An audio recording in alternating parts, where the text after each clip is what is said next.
All right.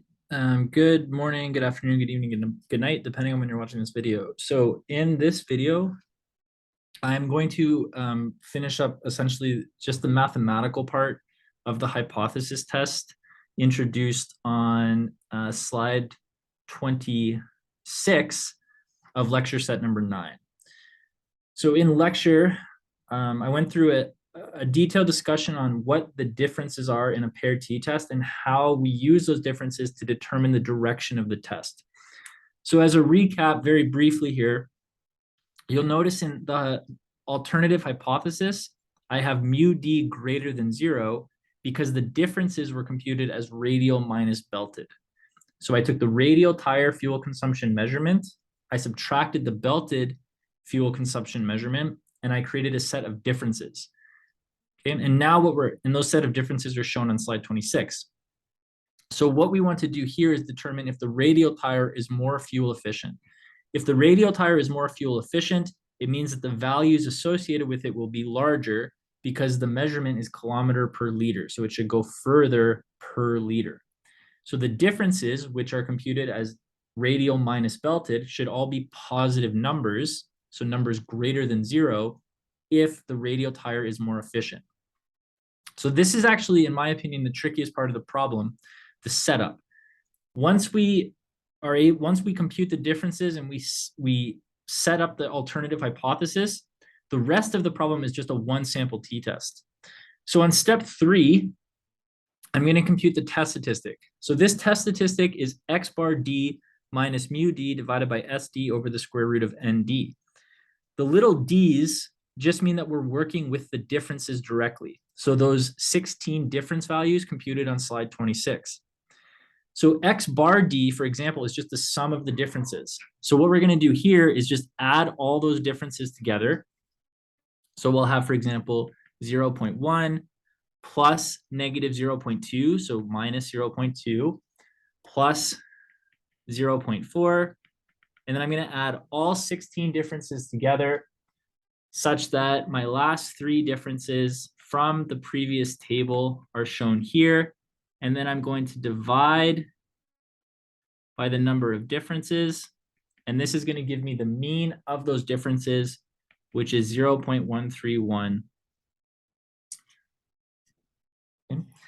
Now I need to compute the standard deviation of the differences. So to do this, I'm going to use the computing formula for variance, right? So this is going to be the sum from I equals 1 to little n, I guess these would be little nds, of the di squared.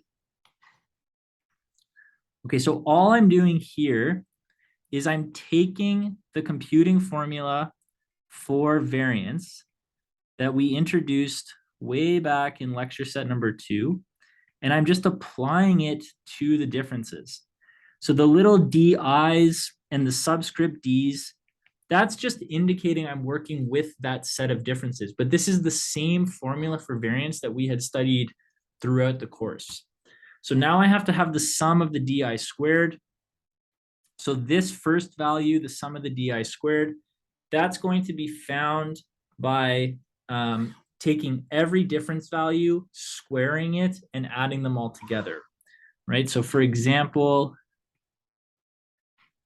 okay, the sum from I equals 1 to little nd of di squared is 0.1 squared plus negative 0.2 squared plus all the way down to the very last value for the differences, right? And this gives us 4.41, right?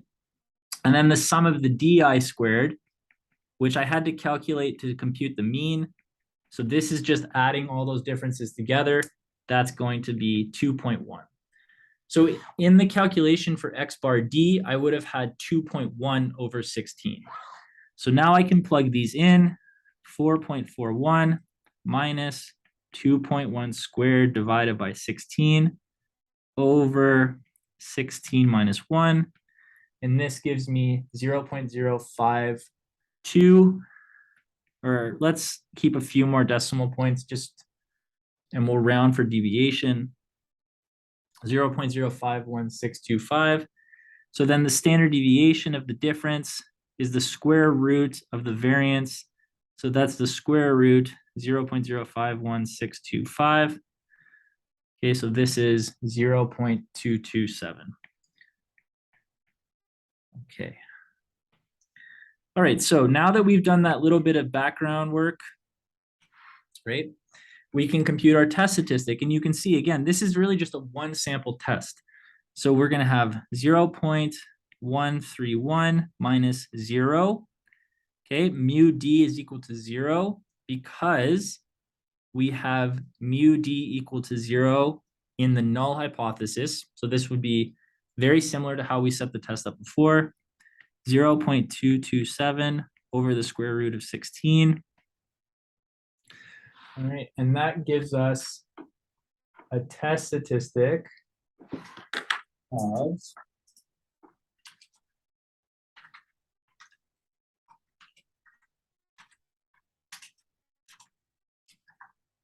2.308. Okay. All right, so now we move towards our evidence finding step. So this is going to be the critical value approach or the p-value approach. If we take the critical value approach, we start by sketching out our t-curve. We are running an upper tail test. So this is going to be t alpha little nd minus 1. So this is going to be t 0.0515. So if we go to our t table, we have 0.05 and 15. So that's 1.753.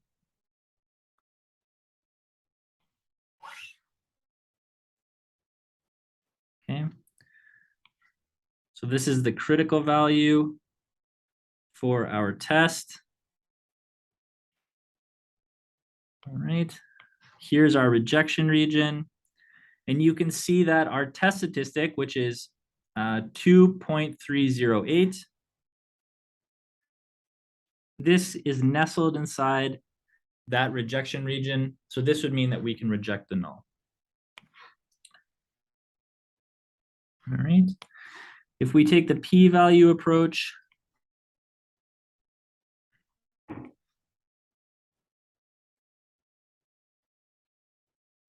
right, now what we would do is mark down our test statistic.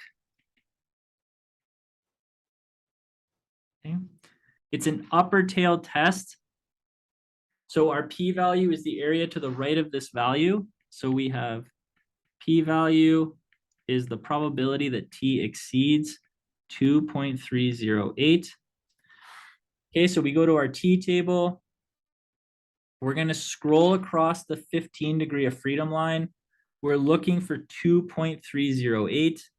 You can see that 2.308 is in between 2.131 and 2.602. Okay. So our p-value is between 0.01 and 0.025. So we can say since 0.01 is less than this probability is less than 0.025, then 0.01 is less than the p-value is less than 0.025.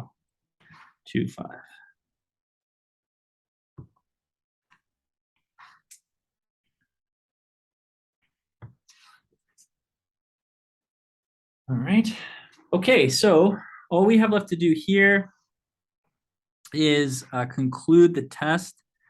So on step 5, if we use the critical value approach, we would reject H naught since test statistic is inside rejection region.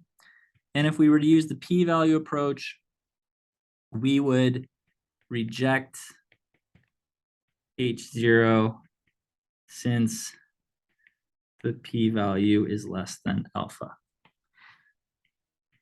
Okay, so then we would say at the 5%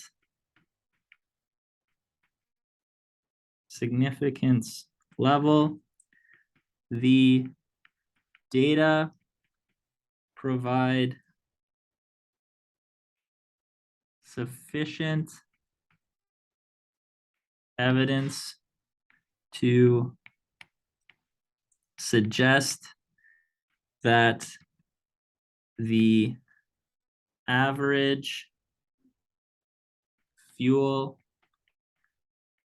consumption of cabs using radial tires is better than that of cabs using belted tires.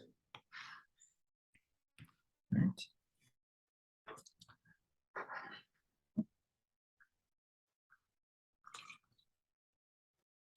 All right. So in part B, we're just building a confidence interval. So we want to construct a 90% confidence interval for mu D. All right, so in part B, we have the assumptions. These are going to be the same set of assumptions that we used for the hypothesis test. So we can write C part A. Okay, and then when we start the construction of the interval, on step 1, we have alpha is 1 minus 0.9, which is 0.1. So then we have T alpha over 2, the number of differences minus 1. This is T 0.05, comma 15. Okay, so as we determined in the previous exercise, T 0.05, 15 is 1.753. Okay. So this is 1.753. And then on step 2, we have X bar D plus or minus T alpha over 2 ND minus 1 multiplied by little sd over the square root of ND. So this is 0.131 plus or minus 1.753 multiplied by 0.227 over the square root of 16. All right, so this is going to be 0.131, 1.75, 0.09999. So then we're going to have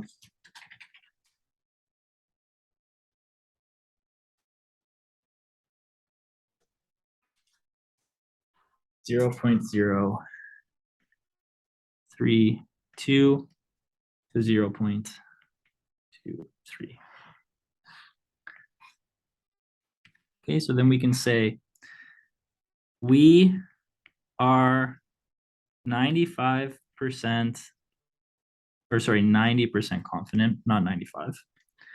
We are 90% confident that the mean or the average difference in fuel consumption between the radial and belted tires is between 0.032 and 0.23 kilometers per liter. All right. So our confidence interval in this case is talking about the mean difference in fuel consumption between the two tire types. So when we're writing our conclusion, we want to make sure that we start with stating the confidence level, 90%, And then we want to explain what it is that we are talking about. So in this case, what we are talking about is the mean difference in fuel consumption between those two tire types, right? And then we simply state the result. So we found the difference in consumption between the two tire types is between 0.032 and 0.23 kilometers per liter. So you're not gaining a ton of extra mileage off of each liter of gas, but you are gaining a bit of extra mileage, enough to warrant a significant difference between the two tire types. All right, so that brings us to the conclusion of exercise number 1. So this video was mainly about just the mathematical components of the test and the interval. The detailed discussion on the setup of the problem was given in class. As always, if you have any questions, please let me know.